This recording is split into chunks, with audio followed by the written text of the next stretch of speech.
everyone, I'm Shirley. I'm a ravenous reader. On average, I read about 15 books each year. My favorite genres are science fiction, romance, and mystery.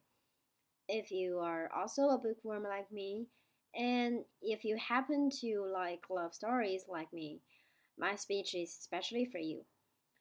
First, let me ask you a question. Have you ever lost someone that you love deeply inside, that you just cannot let him or her go? The thought haunts you every minute and everywhere. The answer may be yes.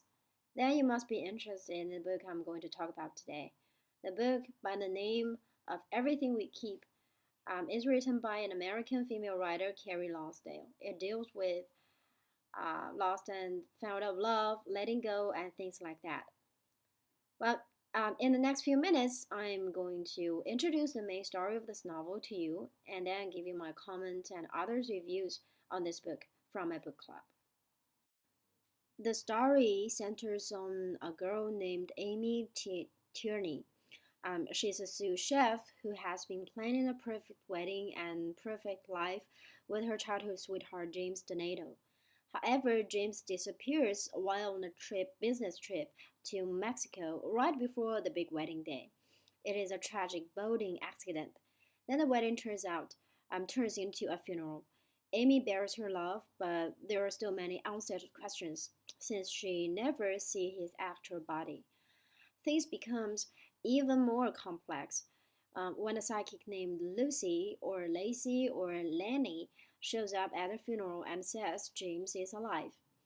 Even though Amy opens her own cafe with the money entitled to her by James and builds a close relationship with Ian Collins, a man who is madly in love with her, she hasn't forgotten all about James.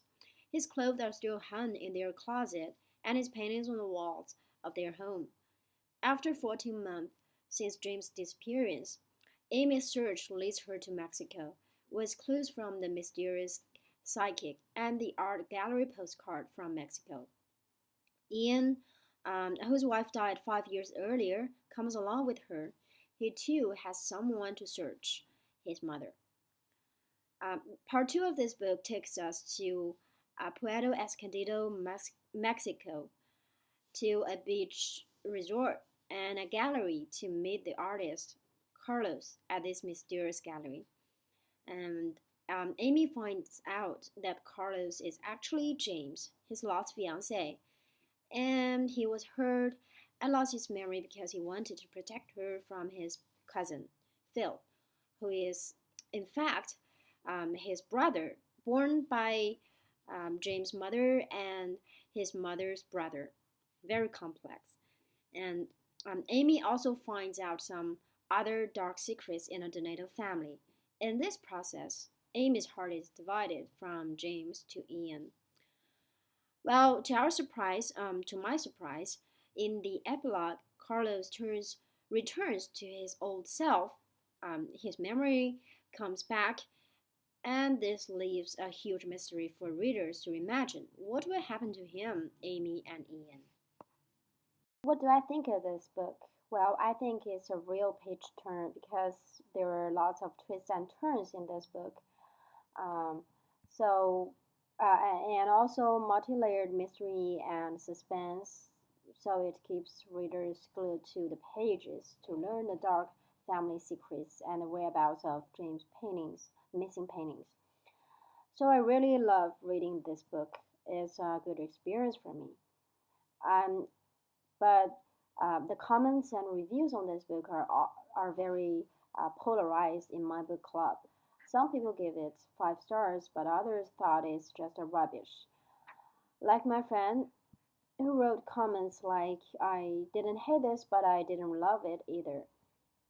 I thought the premise sounded quite interesting, but the further I go into the book, the more eye rolling took place.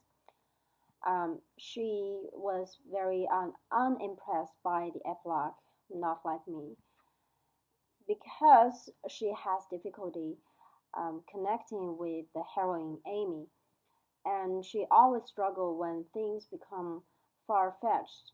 For example, by the time Amy decided to look into James' disappearance, this was really adding up one contrived development after another. and she cannot understand why Amy waited all that time. There were a lot of plots that she cannot comprehend. So, like I said, the comments are quite different from person to person. So, if you want to taste um, taste the book, you have to read it.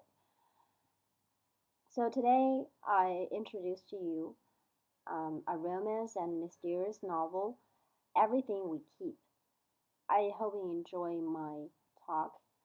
And if you have any questions, uh, feel free to contact me after this talk. I'm always here waiting for you for discussion or questions. Thank you.